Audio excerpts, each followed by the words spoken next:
We are back again, just like Mika Hakkinen, and there are very many F1 threads at which we need to pull on this, the 12th of the 11th, 2024. What's going on, Barack Outlaw? You guys are legends. It puts a smile on my face, Michael, to see you all here, ready to dissect all of the pertinent, most important, salient narratives in the Fs, and there are a few today that we're going to dissect for in the next 10 minutes or less. Of course, we're going to talk some Lewis Hamilton. He will have the privilege in 2025 that only Michael Schumacher has in recent times. So too, we've got to talk about Niels Wittich getting sacked, not leaving by mutual consent, as one Mohammed Ben Sulayem would have us think. We've so too got to talk about the FIA, broader, a churn, a dearth, a plethora even of God-tier market-leading personnel leaving that organisation that's supposed to be governing the F's. Houston, for the avoidance of doubt, we have ourselves a problem. And so too, we've got to talk about Toto Wolff's comments. A book has come out called Mercedes F1, Inside Mercedes F1 even, and Toto Wolff has made some comments in that are worthy of note and mention. Oh, the humanity. Should we talk about Niels Wittich first and foremost? Techie, eh? Because again, the F1, the sporting endeavour that we call F1, is nothing if not on shaky grounds as far as regulation. Please see it as your first point, as your first case in point. Exhibit A, the Austin Grand Prix, when it was chaos between Lando and Norris. Austria 2 is your Exhibit B. It has always been chaos. Abu Dhabi 21, and these are issues for which the FIA, subject of not insubstantial regulatory capture, have not solved for. Niels Wittich is the latest casualty as far as personnel at the FIA. He's been sacked. Why has he been sacked now? There's only 3 races to go. Surely, if you're an organisation that's worth its mettle, that knows what it is, what time it is as far as F1's concerned, surely you make that happen at the end of this season, though. Am I missing something, chat? Why is he gone now? And who are they replacing with? What, the dude who governs or who's been race director for F2 and F3? What? As if these two things are comparable. How are you going to step up from F2? They are not apples and apples. What are we doing here, FIA? This is absolute nonsense. And then again, I don't want to riff on the FIA, but they force my hand, ladies and gentlemen of the jury. How are you going to sack Niels Wittich just now? Okay, so maybe he hasn't been perfect as a racing director over the course of his tenure. Maybe he has made debatable calls, the virtual safety car and a delayed red flag as at the Brazilian Grand Prix as the most recent examples. Maybe he hasn't been perfect.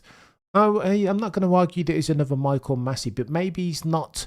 Maybe he hasn't been as god tier as some aficionados make him out. But to sack that dude now, what are we doing, ladies and gentlemen? You couldn't wait another 3 races. Apparently, per articles today, Niels Wittich, race director of the FIA, had fallen out with Mohammed bin Sulayem, along with another gazillion people, by the way. Let's talk to Niels Wittich, because initially they tried to put out that this was by mutual consent. PR settings, make sure it's all hunky-dory, paper over the cracks, nothing to see here as far as the FIA and F1 are concerned.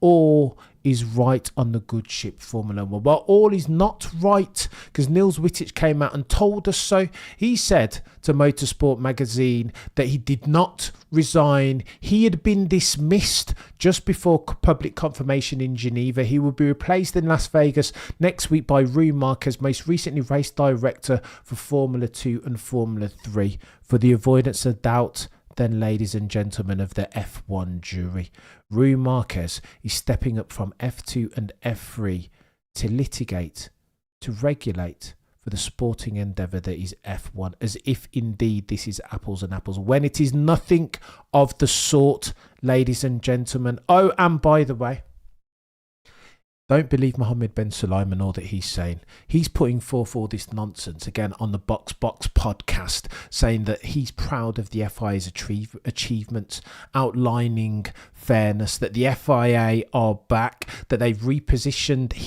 has repositioned the FIA, reforming the FIA, making proud its members. It's all about its members. Pull the other one, sir. What is he talking about at this point? Like, genuine non-rhetorical question as far as Mohammed bin Sulayem. I didn't want to make scorched earth front and centre of this, the first stream back. But what is this dude talking about?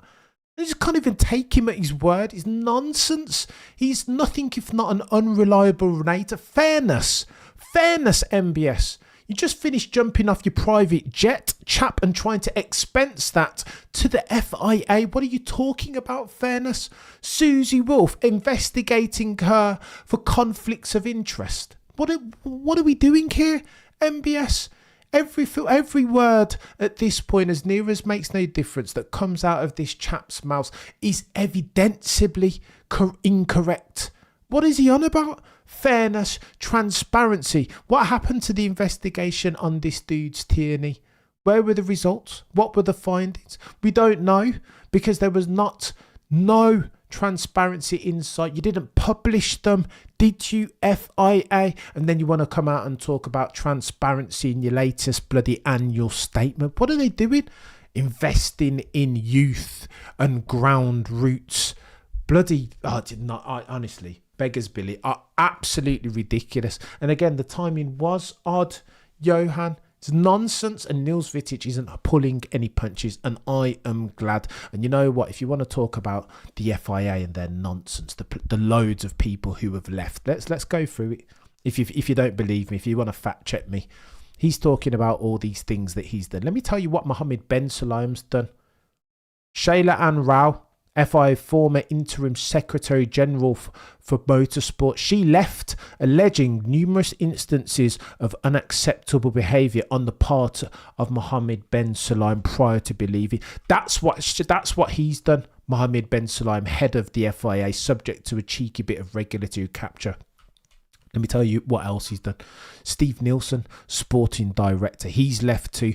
Deborah Mayer, head of the FIA Commission for Women. She's left too. Tim Goss, leading engineer, left his role as single-seater technical director. He's left too. Natalie Robin has also left her role as chief executive officer external after 18 months in post. That's what this dude's done. They can't work with this dude because he doesn't take advice. He's too high on his own supply. He wants to be all up in the videos, doesn't he? That's what he wants to be doing. And he doesn't take counsel. Well, he needs yes men and women around him. Not a good look. Let's talk about Lewis Hamilton, because I'm done with the FIA. Just got back from holiday, my blood pressure's already rising as we diatribe for the nonsense, the buffoonery that so epitomises the regulatory body, the $1 billion entity and sports franchise that we all know and love as Formula One. Let me stop, because by the way, Lewis Hamilton, again, set to earn the privilege of potentially staying in Enzo Ferrari's house. The last Ferrari driver to have earned that privilege was one Michael Schumacher. Yes, the Red Baron, the Reagan Meister, 7-time champion, GOAT settings. Oh, and by the way, that's the dude that Toto Wolff is talking about when he starts saying all of this stuff. Look, let me set the table properly as far as this Lewis Hamilton stuff, because we all know that he's going to Scuderia Ferrari in 2020-25, and some may argue that this hasn't been his best season. For the avoidance of doubt, currently in the Drivers' Championship, George Russell is leading Sir Lewis Hamilton 192 points to 190 in qualifying head-to-head. George Russell leads Lewis Hamilton 16 to 5. In races, George Russell leads Sir Lewis 13 to 8. Now, the counterpoint to that is, some may say, when Sir Lewis has himself a set of wheels and a proper car underneath him, that as has happened in previous seasons, he will leave George Russell, King George Russell of Kings Lynn, Norfolk, standing in his wake, that George won't even see his dust. Toto Wolff, however, begs to differ. And in the book that's just dropped, he said a couple things. Now, we know this is what we know. And this is what Toto Wolff is expounding upon in real time. Here's what we know for a fact. The reason why Lewis is leaving is because he wanted a multi-year contract. He wanted Mercedes to invest in him and his altruistic activities in the same way that Scuderia Ferrari have promised to. 100 million contract as near as makes no difference. Investing ad infinitum in extremis in his projects and his commissions.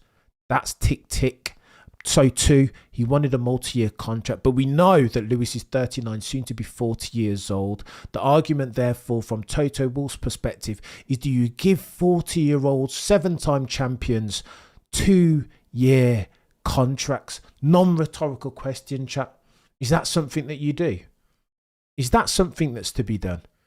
Is that best practice? Now, we know if we look at football, if you're 30, if you're as old as 35, 36, you don't do multi-year contracts. You get a 1-year rolling and then we reassess. Is that the same for F1? Now, Lewis Hamilton fans around, including Mama Cameron, will say, what are you talking about, Cameron? What are you on about? This is Sir Lewis Hamilton. Of course, you give him what he wants. Sir Lewis, the dude that built the house that is the boys from Brackley and Brixworth, Silver Arrows, the symbiosis of Hamilton and any other F1 team on the grid as far as its upside marketing potential is crazy each and every single time. As a case in point, just look at what he did to Ferrari's share price in conjunction, of course, with not insubstantial improvements as far as their results that quarter. But I digress. If he's Sir Lewis Hamilton, you give him everything that he needs, goes the argument, and let him crack on. Give him a blank check and let him write his number, some will say. Toto Wolff, though, begged to differ. He was not giving Lewis Hamilton all of those things, the ambassadorial role, the multi-year contract, and he's expanded on that. The why? Here's what Toto Wolff had to say in the Inside Mercedes F1 book that just dropped this week. He said there's a reason why we only signed Lewis on a 1+1 year contract. For the avoidance of doubt, that's a 1-year contract with an option to extend for a further year, performance depending. He continues, the reason why we signed him with that escape clause was that he just deployed it was because we're in a sport, and I quote, we're in a sport, says Toto, where cognitive sharpness is extremely important, and I believe everyone has a shelf life. What are we doing here, Walter? If you read that statement in isolation, would you think that he was talking about Lewis Hamilton? Everybody has a shelf life. Listen, bloody Nora, I don't know where to take.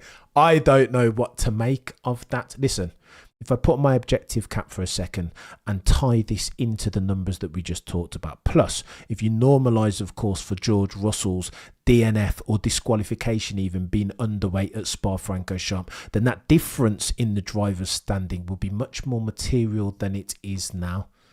He's implying, therefore, is Toto the boy who cried wolf, that Lewis is potentially coming to the edge of his prime if he hasn't already fallen off that cliff. Now, let me be honest with you. I made a video in 2021 and I said the following.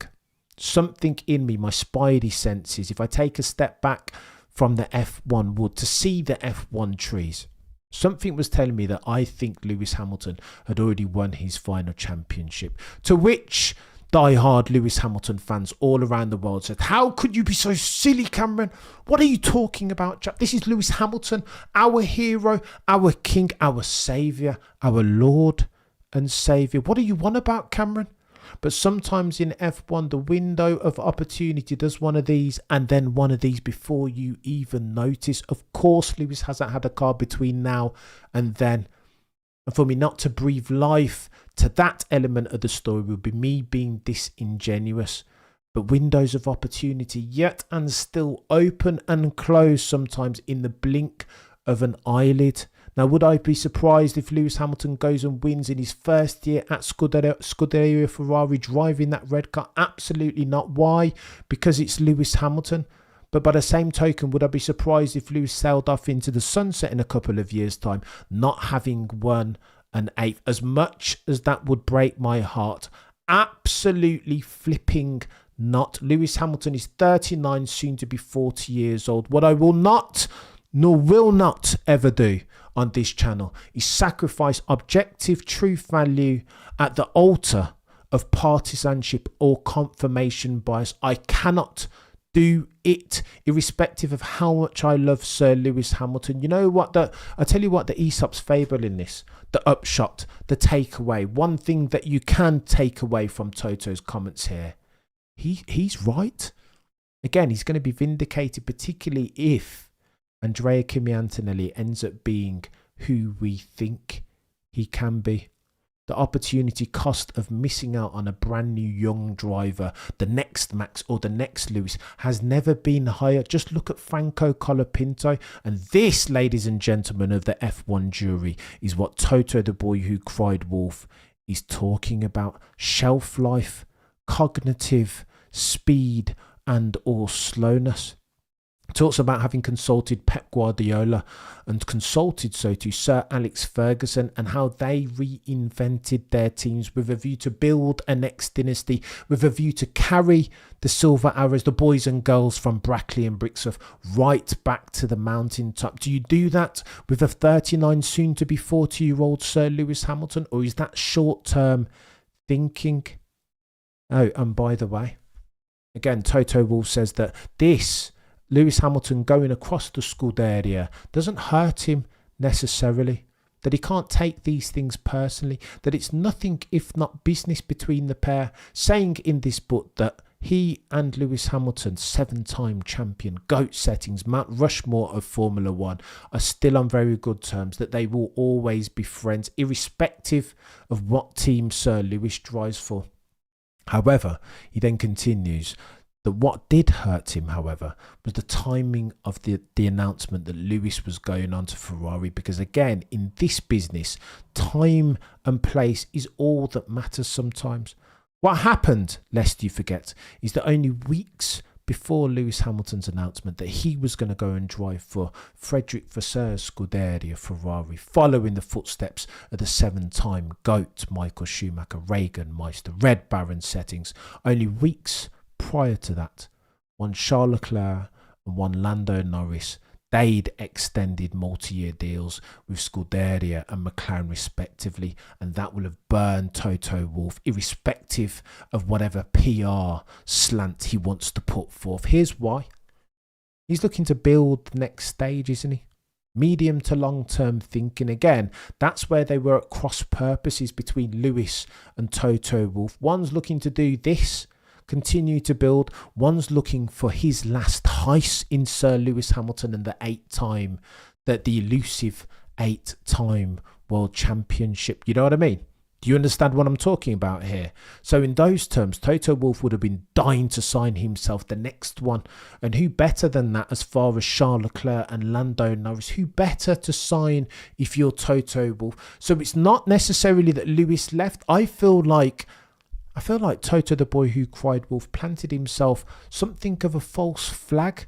Indeed, he invited that by not giving Lewis all of the trappings that Lewis felt he deserved, the ambassadorial role, etc., that we've already cited. 1+1 as opposed to multi-year deal that Lewis would have wanted from his final contract. However, the timing, not being able to sign Charles Leclerc and Lando Norris to replace Lewis Hamilton as the most obvious personnel, would have burned him. Wolff apparently brushes away his own question with one hand. This was a business decision, he says. We've enjoyed such a successful journey together, and now we have our own objectives. This didn't even move the needle. Well, you know what, Toto, the boy who cried wolf, I'm not buying it. I think that would have burned. This is the second time that this has happened to Toto. Lest we forget, he desperately wanted to sign himself one Maximilian Verstappen, but could not, owing to circumstances. He already had himself a Sir Lewis and a Nico Rosberg in the car then. The opportunity cost, therefore, was high. It has never been higher. And yet again, this is 2016 all over, isn't it?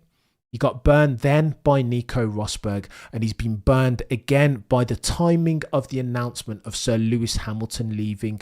I don't care what Toto Wolff is saying at face value here, that he doesn't care, that he will remain friends with Sir Lewis Hamilton. It's not that he's leaving, ladies and gentlemen. It's the timing of it. The timing of Sir Lewis Hamilton's announcement ultimately led to Toto, the boy who cried wolf, not being able to sign Charles and Lando. That would have been simply lovely for the Austrian, would it not? Oh, the humanity. But the world that is F1 continues to move, eh? It is getting techie out here, ladies and gentlemen. Oh, and by the way, to bookend this, it's not as if the world isn't talking about this Lewis Hamilton stuff. Is he still in his prime? Can he still win championships? Over the past 5 days, there have been a gazillion quotes. Let me summarise them for you forthwith. Firstly, you had David Coulthard and Eddie Jordan both coming out and saying they think, as far as Ferrari, from their perspective, it's a mistake to sign 7-time champion Sir Lewis Hamilton, that the timing is all wrong, that the driver that they're signing isn't the 7-time champion. It's not the Sir Lewis of old. It's not 2018 prime time Lewis Hamilton. That's what they said. Here's what Clarkson had to say, which is a bit techie. Clarkson said, of course, Sir Lewis is past his prime. He blamed the car for the tail end qualifying session, but his teammate George Russell has always been on the front row.